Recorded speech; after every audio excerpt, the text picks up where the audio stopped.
Qu'est-ce que tu racontes? Un podcast FLE. Épisode 37. Est-ce que vous vous ennuyez souvent?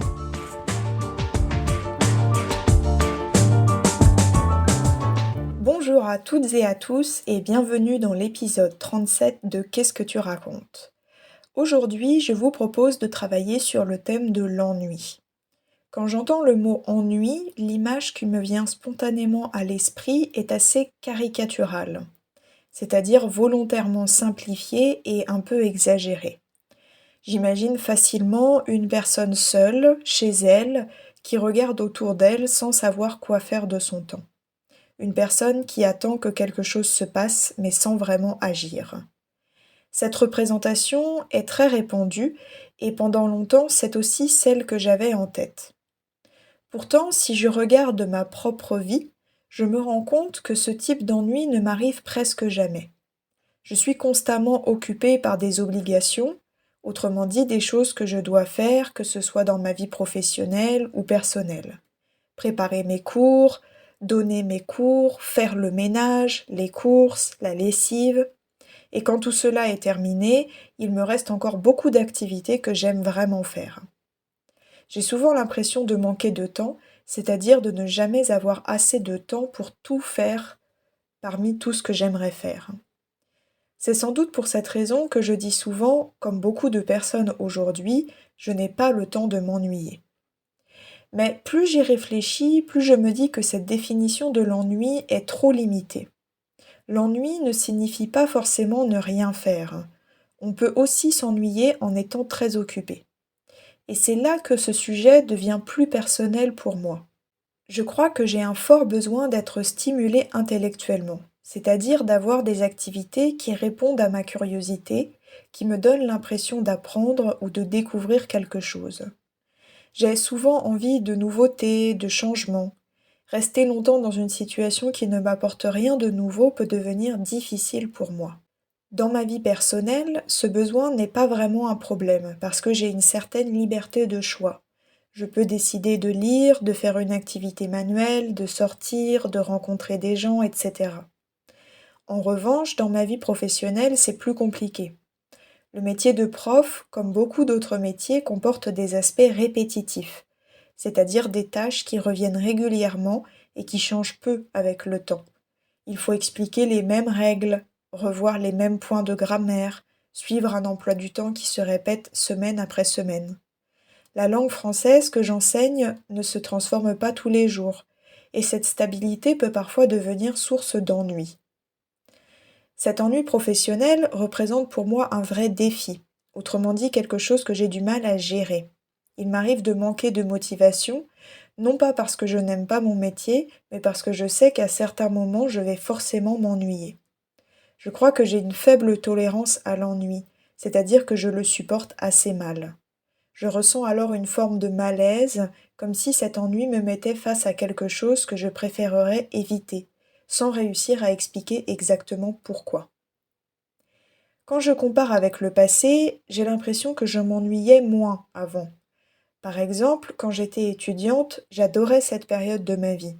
Mon rôle principal était d'aller en cours, d'écouter mes professeurs et d'apprendre. J'avais le sentiment que c'était suffisant, que ça avait du sens. Bien sûr, il y avait parfois des moments d'ennui, mais ce n'est pas ce que je retiens aujourd'hui. Je ne me souviens pas m'en être beaucoup plainte, c'est-à-dire que je ne me rappelle pas que je disais souvent que je m'ennuyais et que ça n'allait pas à cause de cela. L'ennui n'occupait pas une place centrale dans mon esprit. Enfin, si je me décentre un peu, j'ai le sentiment que notre société accepte de moins en moins l'ennui. On vit dans un monde marqué par le culte de la productivité, c'est-à-dire l'idée qu'il faut toujours être actif, efficace et rentable, même dans sa vie personnelle.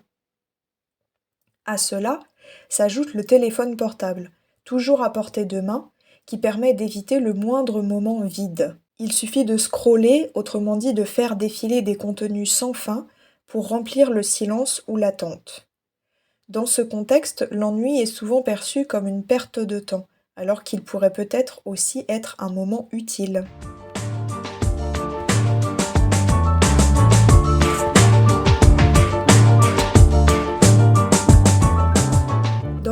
l'article que j'ai choisi pour cette deuxième partie, l'ennui est présenté sous un angle assez différent de celui que l'on a habituellement.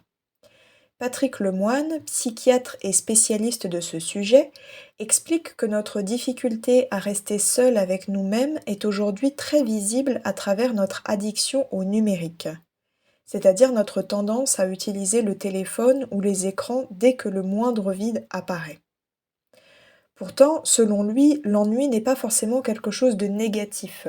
Au contraire, il peut être revalorisé, autrement dit considéré comme quelque chose d'utile, voire de précieux, parce qu'il peut être à l'origine de créations importantes.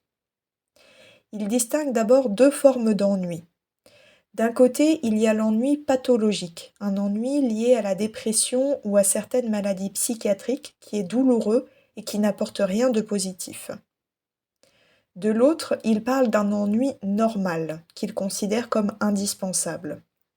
Cet ennui-là ressemble à la rêverie, c'est-à-dire à un moment où l'on laisse ses pensées aller librement sans objectif précis. Cet ennui est souvent consenti, ce qui signifie qu'on l'accepte volontairement et qu'on garde une certaine maîtrise sur lui. En revanche, lorsque l'ennui est subi, par exemple dans une salle d'attente ou dans une situation où l'on ne peut ni agir ni penser tranquillement, il devient beaucoup plus difficile à supporter. L'auteur explique aussi que l'ennui est souvent mal vu pour des raisons culturelles.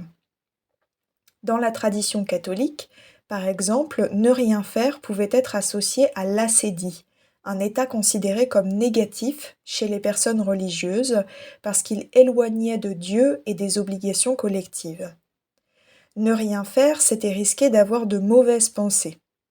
Pourtant, cette inaction, c'est-à-dire l'absence d'activité visible, peut aussi favoriser la réflexion et la création. Patrick Lemoine rappelle d'ailleurs avec humour que même Dieu se repose après avoir créé le monde. Il insiste également sur le fait que l'ennui n'est pas universel. Il n'existe pas dans la nature et certaines cultures n'ont même pas le mot pour le désigner. Quand on lutte pour sa survie, on n'a tout simplement pas le temps de s'ennuyer. Dans certaines cultures orientales, la méditation occupe une place centrale, et l'ennui serait vu comme un décalage, c'est-à-dire une mise à distance entre l'individu et son environnement, ce qui va à l'encontre de la recherche d'harmonie. En Occident, au contraire, l'ennui serait le produit de sociétés sédentarisées, qui restent pour vivre dans un seul endroit et qui n'ont plus besoin de migrer, où les besoins essentiels sont assurés. On peut alors se permettre ce luxe qu'est l'ennui. C'est justement dans ces périodes de relative sécurité que l'ennui peut devenir créateur. Lemoine prend l'exemple du Moyen Âge, et notamment de l'amour courtois, où l'attente et l'éloignement ont nourri la poésie. Il fait aussi une différence entre la création et l'invention. L'invention cherche souvent à éviter l'ennui, à rester dans l'activisme, c'est-à-dire dans l'action permanente. La création, au contraire, naît parfois de rien, sans objectif immédiat. Enfin, il oppose l'ennui au loisir. Aujourd'hui, on cherche souvent à meubler les moments vides, c'est-à-dire à les remplir à tout prix avec des activités. Même les vacances, qui devraient être synonymes de vide et de repos, deviennent très organisées et très remplies. Selon lui, ne rien faire vraiment sans programme est devenu difficile. Pourtant, apprendre à s'ennuyer serait essentiel dès l'enfance. Laisser un enfant seul quelques minutes sans activité n'est pas cruel. Cela lui permet de développer son imagination, son autonomie et sa capacité à rester face à lui-même. À l'inverse, les enfants trop sollicités risquent de devenir intolérants à l'ennui et plus vulnérables aux addictions plus tard. Finalement, l'ennui, pris à petite dose, pourrait être une véritable ressource plutôt qu'un problème à éviter.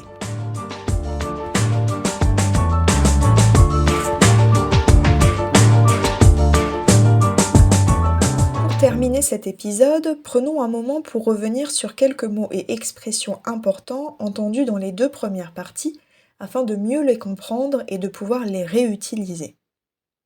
Dans la première partie, l'ennui est d'abord décrit de manière caricaturale, c'est-à-dire de façon volontairement exagérée et simplifiée, comme une image un peu cliché.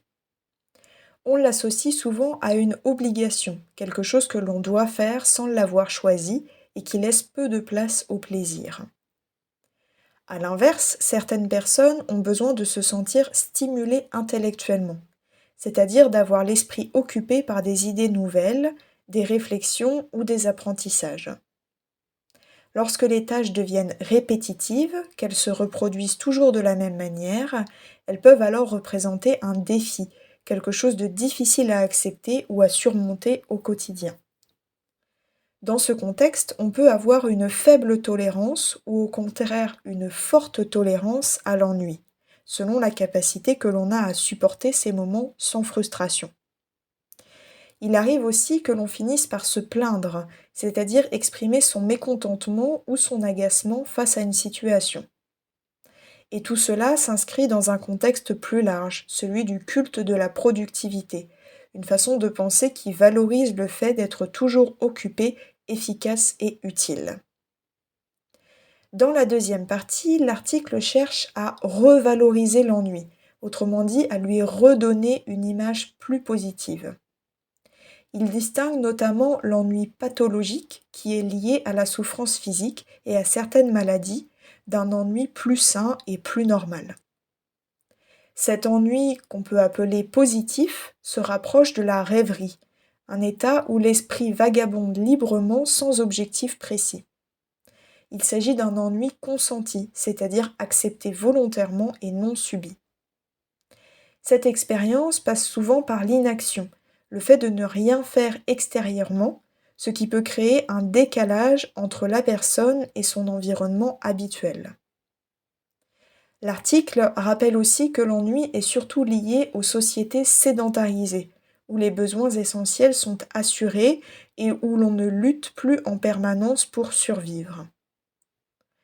Enfin, il critique notre tendance à vouloir meubler l'ennui, c'est-à-dire à le remplir à tout prix avec des activités, du bruit ou des distractions, au lieu de l'accepter comme un espace vide mais fertile. Voilà, qu'est-ce que tu racontes, c'est terminé pour aujourd'hui. Mais j'aimerais beaucoup connaître votre témoignage sur le sujet d'aujourd'hui. Est-ce que vous vous ennuyez souvent? Et si oui, comment le vivez-vous en général? Écrivez-moi dans les commentaires, en français, évidemment.